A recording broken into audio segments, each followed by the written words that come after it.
The experience of being on a cruise is quite extraordinary if you stop to consider it.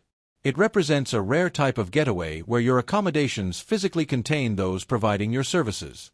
Their workspace, dining area, and sleeping quarters exist mere floors beneath yours, creating a seamless experience on your portion of the vessel. However, this flawless vacation atmosphere depends on their adherence to regulations that typical passengers couldn't endure. What follows are 20 restrictions that cruise ship employees must observe without exception. First, accessing passenger amenities as a vacationer is forbidden for them. This restriction proves particularly painful. They facilitate an experience they're largely prevented from participating in themselves. The climbing facilities, aquatic attractions, gaming areas, wellness centers, and evening entertainment performances. These features cater exclusively to those who've purchased passage, not those dedicating 10 to 14 daily hours maintaining operations. The majority of staff members never queue for attractions, schedule spa treatments, or occupy premium theater seating like passengers do. While some vessels provide modest crew fitness facilities, screening rooms, or periodic staff-only gatherings, these represent a diminished version of the entertainment occurring several levels higher. Additionally, when traversing guest spaces during off-hours, they maintain their professional demeanor, monitoring situations, assisting when needed, and staying vigilant. Therefore, as you create lasting memories, recognize that those making your journey feel enchanting inhabit an entirely separate reality aboard the identical vessel. Second, romantic involvement with passengers is prohibited. This regulation greets every staff member during orientation and remains seriously enforced throughout their tenure. Regardless of mutual interest, regardless of who initiates contact, regardless of promises of discretion, relationships between crew and guests represent one of the quickest paths to maritime termination. This isn't merely about ethics. It concerns power dynamics, potential harassment allegations, and corporate legal exposure. Should a passenger later file a complaint, the corporation will invariably prioritize brand protection over individual employee welfare. This explains why staff immediately reject flirtatious remarks, cabin visit invitations, or proposals for after-hours meetings. Their response isn't coldness. They're safeguarding their employment, their visa status, and sometimes their annual earnings. A single poor judgment during an enjoyable evening can terminate a maritime career within one shift. Third, declining work assignments isn't an option. At sea, the expression, "that's outside my scheduled hours," holds no validity. When a superior contacts them through any means, the expectation remains straightforward: report for duty. Perhaps a colleague has fallen ill, a major function requires additional staffing, or a cabin emergency needs resolution before departure. Whatever the situation, scheduling adjusts to vessel requirements, not crew preferences. This might result in forfeiting their limited leisure time, consuming meals within 5 hurried minutes, or remaining awake far beyond healthy hours.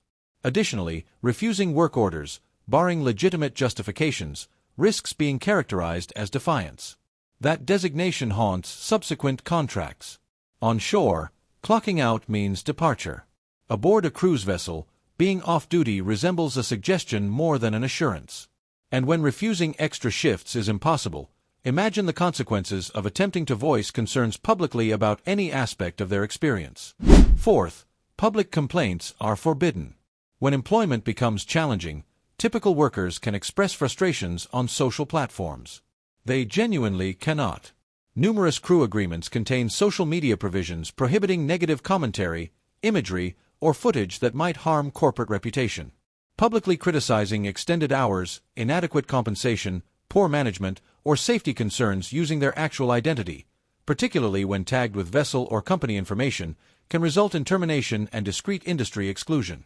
Even unnamed contributions in restricted groups carry risks if images begin circulating. This explains why herd accounts typically originate from former employees who've already determined they won't return. Current crew members often possess the most significant insights and the least liberty to share them. Fifth, appearing intoxicated is unacceptable. While crew members have designated bars and relaxation spaces, off-duty status doesn't eliminate professional standards. Most companies enforce strict crew alcohol limitations, monitored through cards or sign-in procedures, plus an implicit understanding that appearing drunk in passenger zones means trouble. A single compromising photograph of a staff member stumbling through corridors or speaking incoherently at a bar can reach supervisors within minutes after leaving a guest's device. This represents more than embarrassment. It can immediately terminate a contract. Remember, during emergencies, they might receive calls for assistance regardless of the hour.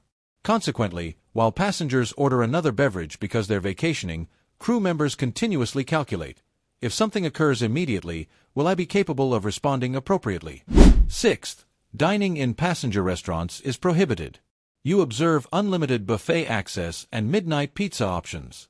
They observe signage, whether literal or implied, essentially stating, you're employed during this vacation, not experiencing it.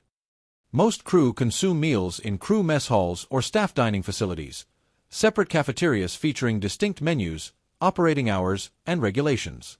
The cuisine ranges from acceptable to disappointing. What it definitely isn't is comparable to what's served upstairs. Only specific rankings and officers receive dining privileges in guest restaurants. Even then, dress requirements and behavioral standards apply. For everyone else, sneaking into a passenger buffet for a quick meal constitutes a serious infraction, potentially leading to warnings, monetary penalties, or dismissal upon detection. So, while you're accumulating dessert portions and sampling every station, remember the individual serving your beverage likely cannot taste anything in your shared space. And when they're not permitted to dine alongside you, wait until you discover how unforgiving the schedule becomes regarding their duties. Seventh, passenger elevators are off-limits to them. Those large transparent elevators moving through the central atrium, for crew, they're essentially exhibition spaces. Unless responding to emergencies, medical situations, or assisting guests requiring help, most staff members must utilize service elevators and concealed stairways.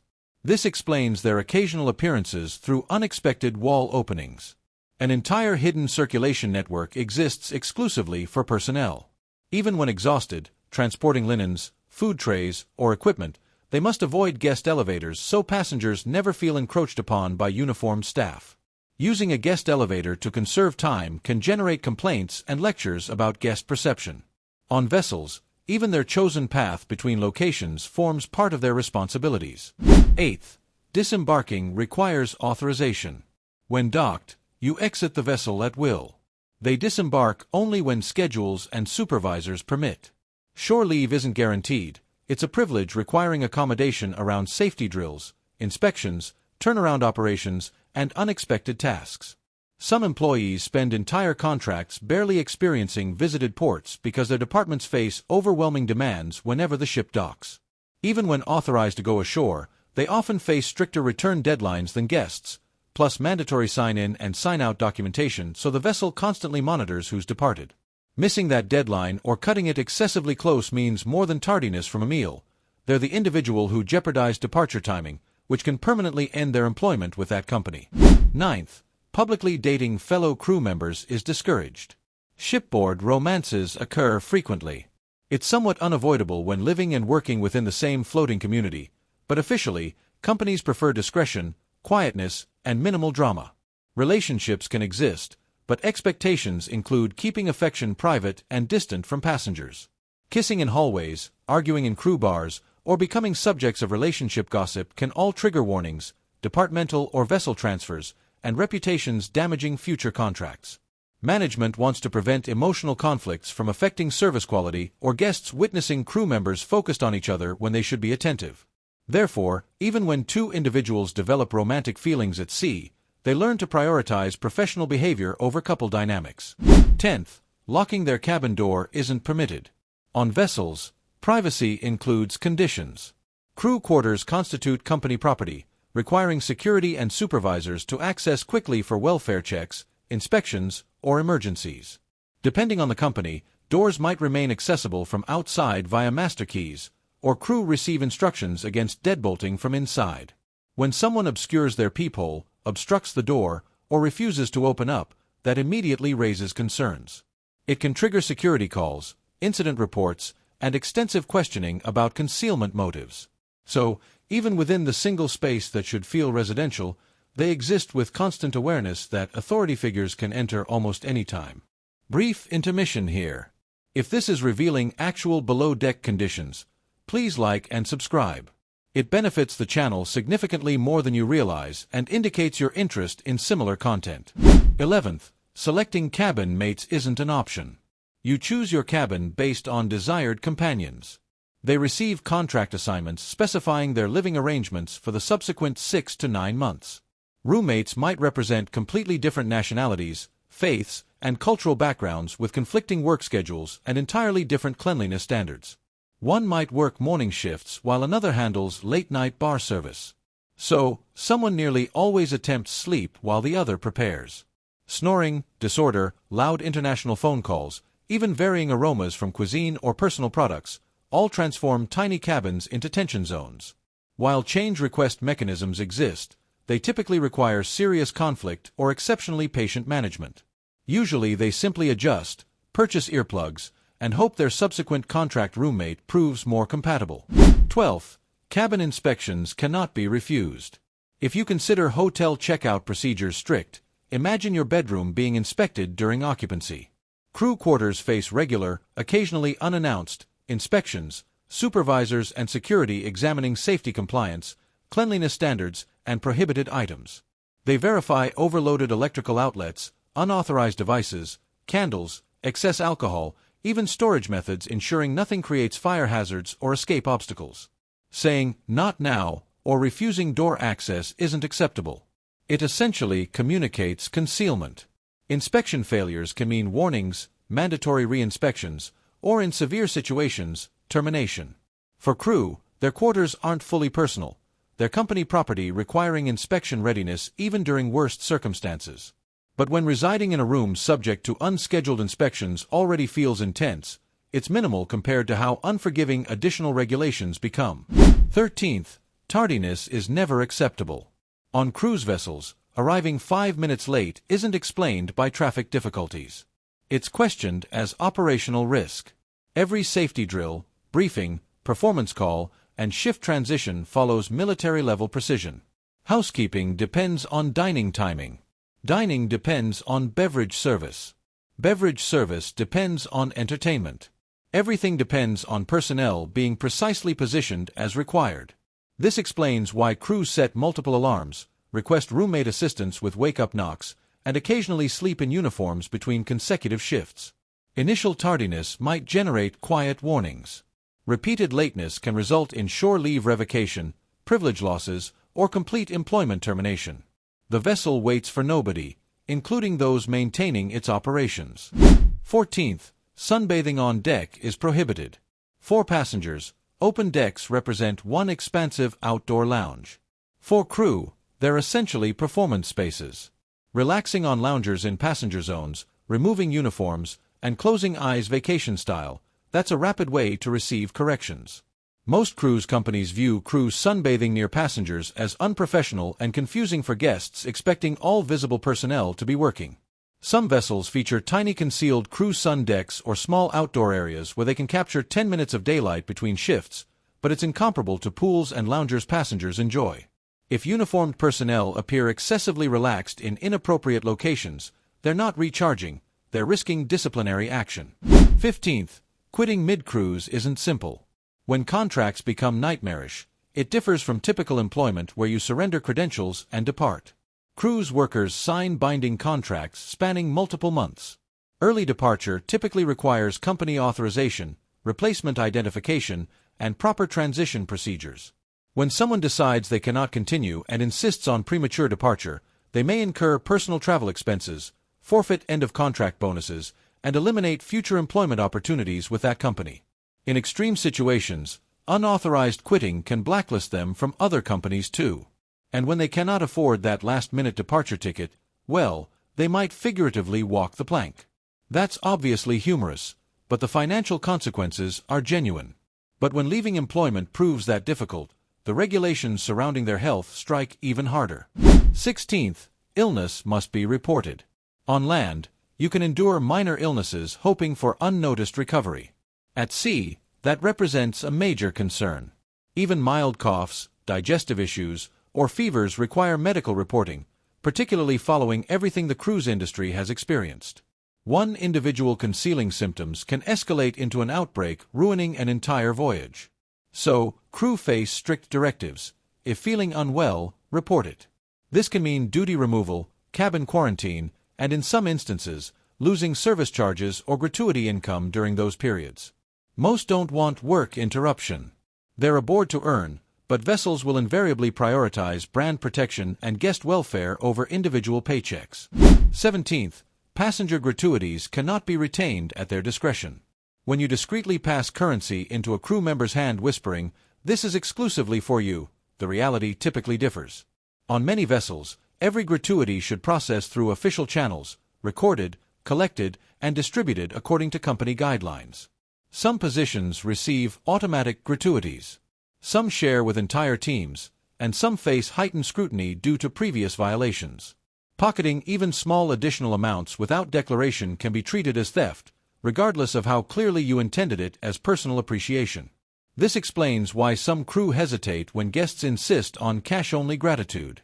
They're calculating in real time. Is this generous moment worth potentially losing employment if witnessed? 18th, wandering into guest cabins is forbidden. For crew, the boundary at your cabin entrance essentially represents a barrier.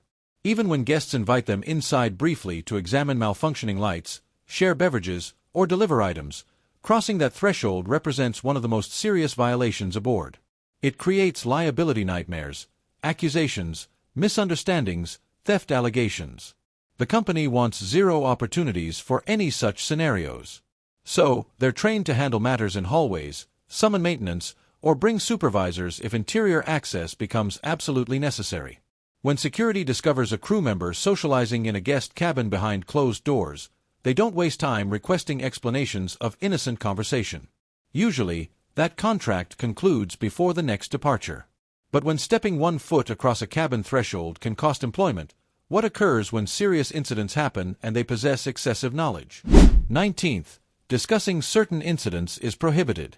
When serious events occur aboard vessels, you'll likely only encounter the refined version. Crew members witness and learn far more than public announcements ever acknowledge. Medical emergencies, security incidents, guests removed mid-voyage under escort, even overboard situations. But anything involving safety, criminal matters, or vessel operations remains locked behind strict policies. They're trained to minimize commentary, redirect inquiries to guest services, and never post details online using their actual identity. Violating that regulation risks not only employment but legal complications and industry-wide blacklisting. So when hearing bar rumors, remember those knowing the actual story face the greatest restrictions on sharing it. 20th, slouching is unacceptable. On cruise vessels, your physical bearing forms part of the uniform. From the moment crew members enter passenger areas, expectations include standing upright, shoulders positioned back, eyes raised, and appearing alert. It's irrelevant if they've been standing for 10, 12, 14 hours. Slouching against walls, leaning on counters, or appearing fatigued can all be interpreted as laziness or unprofessionalism. So, while passengers shuffle around in casual footwear and sink into deck seating, crew maintain posture as if perpetually interviewing. Even those brief moments where you observe them standing motionless near elevators or in corridors, that remains work. They must appear prepared, present, and composed, even when their backs are protesting and their legs are failing. So, next time you board a vessel, remember 2 simultaneous cruises are occurring: the vacation you observe and the rulebook everyone below deck lives by. Now, if this provided you with a different perspective on those hallway smiles, please like, subscribe, and share this with someone planning their inaugural cruise. And if you've ever worked at sea or you're considering it, share your experiences and questions in the comments below. And the next video awaits you on your screen. Your journey is just beginning.